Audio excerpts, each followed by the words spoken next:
Welcome back to the Leah Effect. I am your host, Charnel, and I am so glad that you can join me for another episode on today.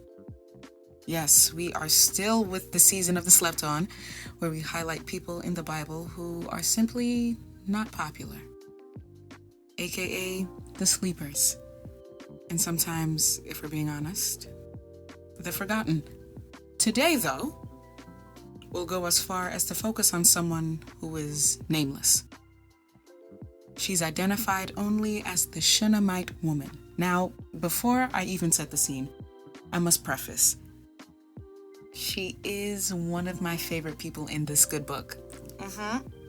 Yeah, like when people ask me, they don't ask me often, but when they ask me who my favorite person or character in the Bible is, the Shunammite woman is in my top 5. Let's proceed and allow me to set the scene. So, the Shunammite woman comes from the city of Shunem. Now, Shunem belonged to Issachar, one of the 12 sons of Jacob. Issachar's mother? Leah. Fun fact. Justice for Leah 2026. I will be putting that on a t-shirt. Anywho, now, Shunem was a city that was frequented by the prophet Elisha.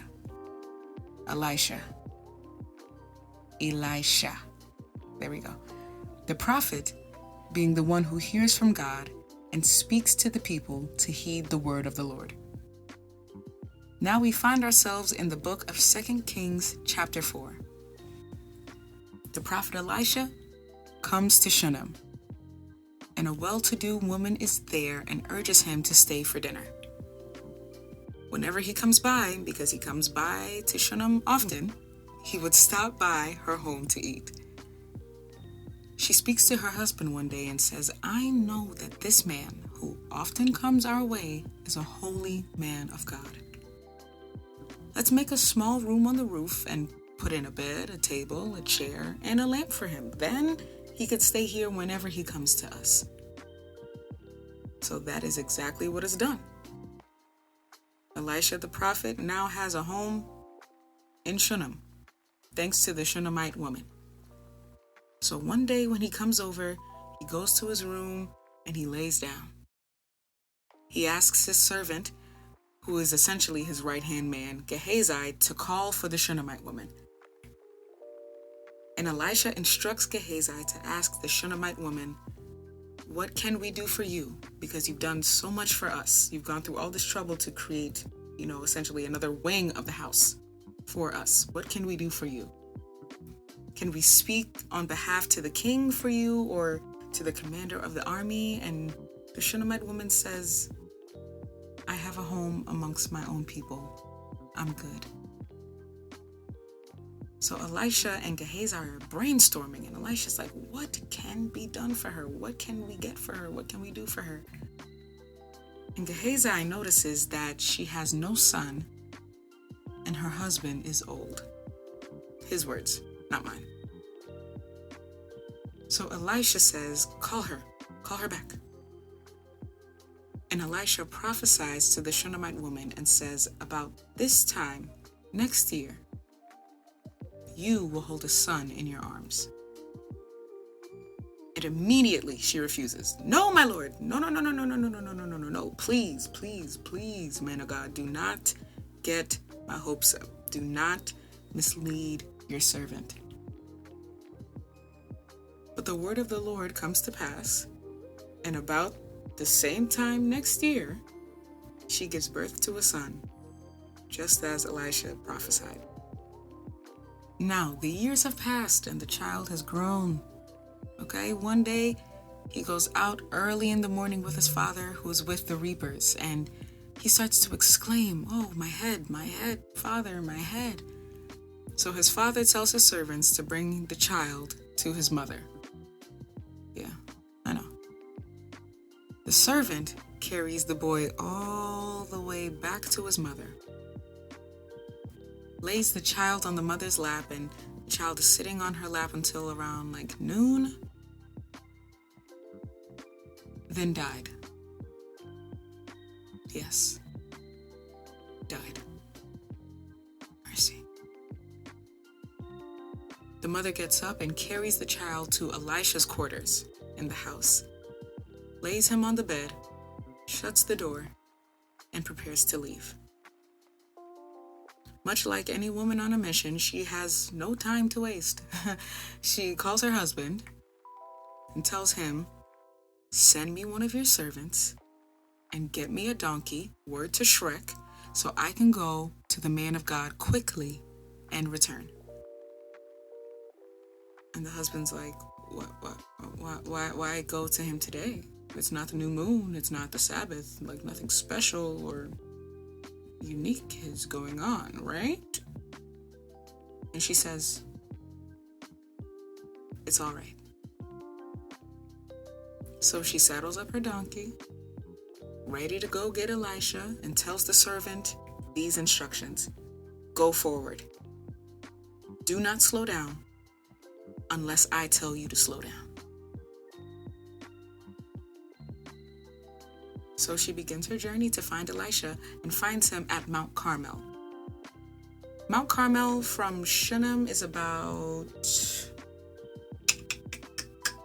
20 to 25 miles. So riding on a donkey with a little pep in its step, that could take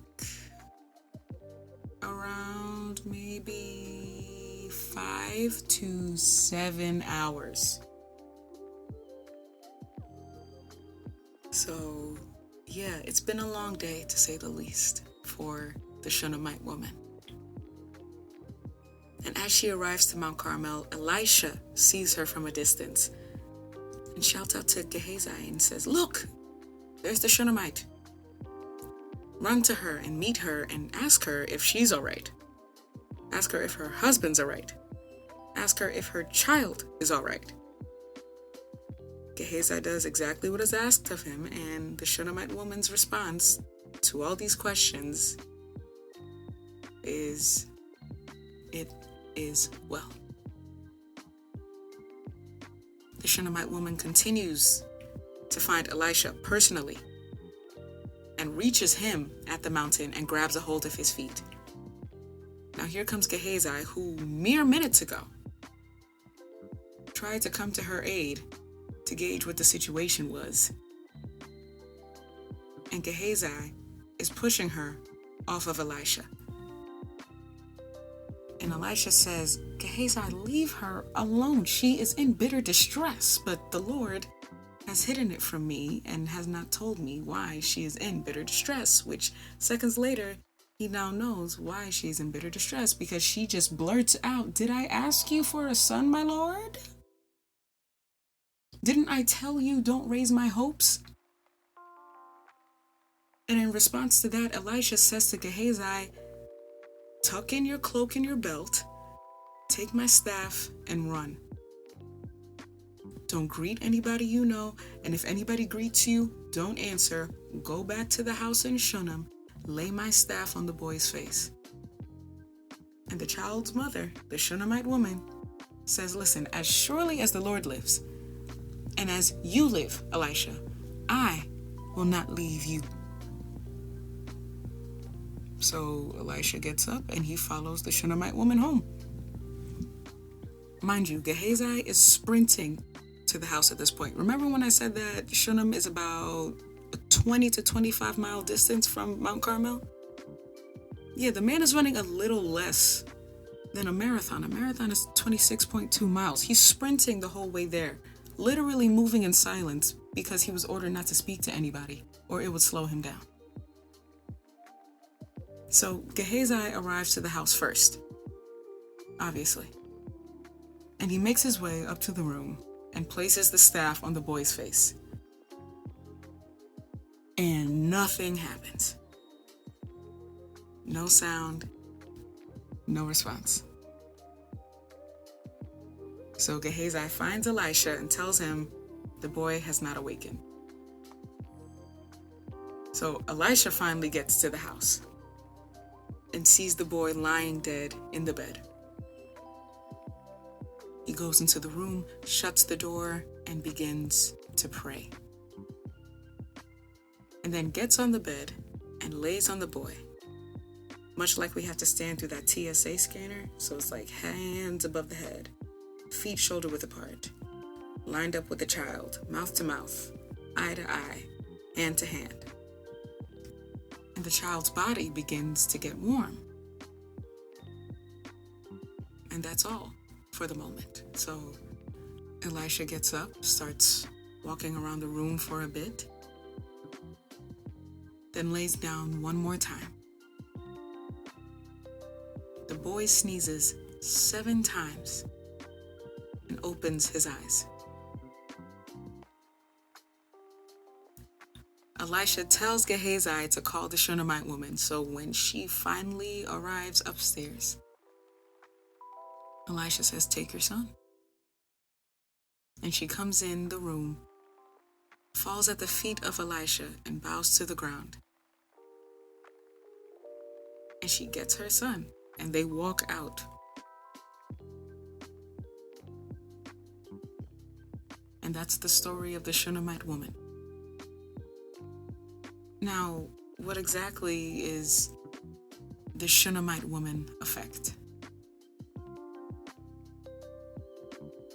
Well, before I can put catchy language to it or just a brief phrase, I want to highlight 3 F's. First, there's faith. Now, faith, by the biblical definition, is the substance of things hoped for and the evidence of things not seen. There's fog. Fog, in this case, is anything, and I do mean anything, that can cloud your mental, emotional, or spiritual clarity and judgment. And finally, there's focus. Focus is a point of concentration. Focus is directed attention. And one thing we can ask ourselves after learning about the Shunammite woman is this: what is affecting our focus? Faith or fog? And what are you going to allow to be bigger than the program? And I wholeheartedly never mean to sound like an out-of-touch youth pastor trying to relate to the kids, but I'm serious. Which one affects how you move?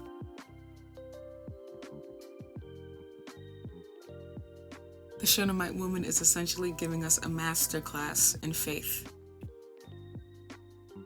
She's known for her wealth and status. She's known for her hospitality and her friendship and reverence for the prophet of God. Yet, when Gehazi first observes her, he immediately notices what she lacks, what she doesn't have. The one thing she had carried in her heart for years had been met with such disappointment. She had wanted a child, but after so much waiting and so much unmet hope, she had become content with the possibility that it would never happen for her. But notice what she didn't do. She did not allow disappointment to corrode her spirit. She found contentment in what she had and in who she was. She continued serving. She continued living. She continued being generous, but deep inside, she buried what she truly wanted. Then God does something remarkable.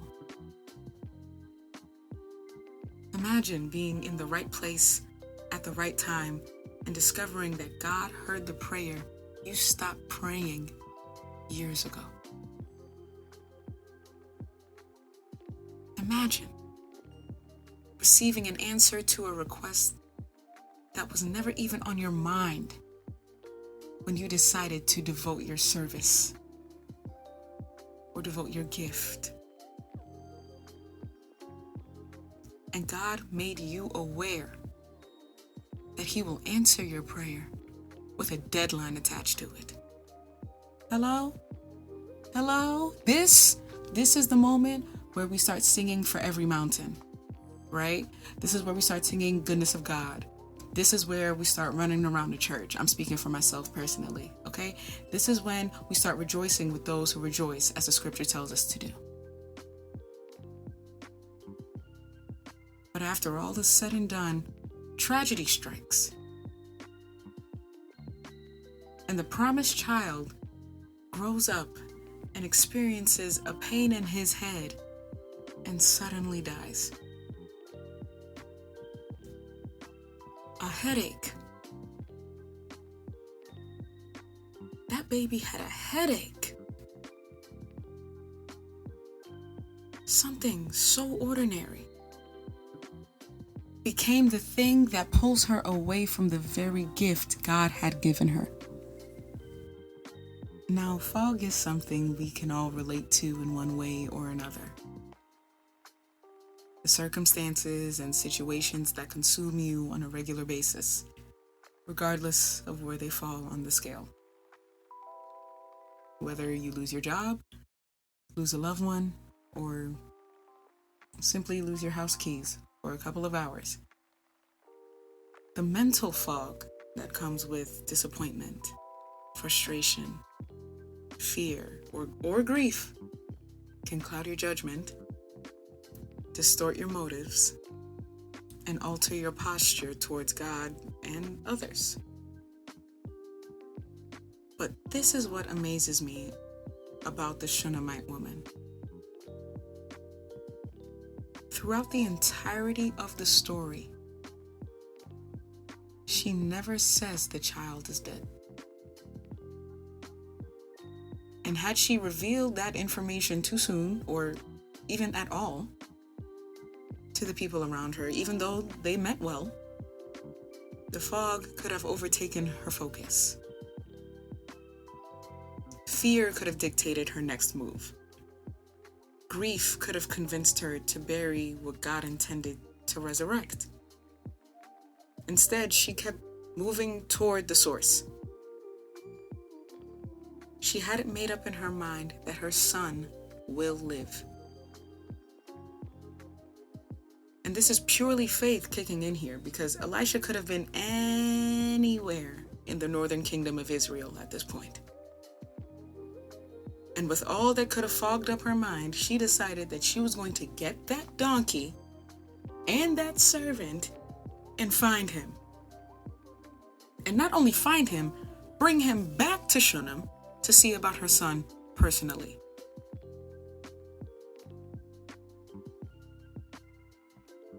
She knew there was only one person she had to reach to get her answer. So Gehazi coming and doing a whole pre-screening questionnaire by orders of Elisha didn't do anything. It didn't change anything. And quite frankly, at Mount Carmel, Gehazi is more of a barrier than a bridge. Anyone who wasn't Elisha, anyone who wasn't God's selected mouthpiece, could not give her the word she needed in this time. The one who said it is the one who is going to see it through. And she walked that thing out. She knew she needed to reach the one who can truly make it well. This was a situation that only God could handle. So she and Elisha make their way back to Shunem, only to find that the laying of the staff on the child didn't work. So Elisha returns to the room, and the Shunammite woman, the wealthy wife, the hostess with the mostest, the mother, is waiting, hearing footsteps pacing in the upper room. And when she's called to go upstairs, she sees her son alive again. And she drops to the ground in gratitude. Not a single second of her time felt wasted because she believed. She had faith. She didn't let the fog of grief, the fog of disappointment, the fog of uncertainty hold her back from getting what was promised to her. Because faith, if you let it, will ignite your focus. Faith is not a mechanism used to deny the very real things we deal with in this life. Faith refuses to let the fog have the final word. The fog is not bigger than the program. And I'll say that again. The fog is not bigger than the program. And when faith becomes greater than the fog, you'll keep moving toward the source until you see God's word brought to fruition. That is the Shunammite woman effect. And that, my friends, is another episode of the Leah Effect. Thank you all so much for listening and supporting. It truly does mean the world to me. Please stay locked in with me by following the Instagram page @_the Leah Effect and subscribe to our YouTube page. And also, before I go, I just want to say that, yes, today's episode is about faith and fog and focus. And if you are a New York Knicks fan, you know about the faith and the fog and the focus, because Game 4, fourth quarter, with 1.2 seconds left on the clock, and y'all were able to secure the victory. Yeah. I'll say it again. The fog is not bigger than the program. And let Game 4 of the 2026 NBA Finals be a reminder of that. Always remember, there is more to the story, and the effects are truly endless. Catch you next time.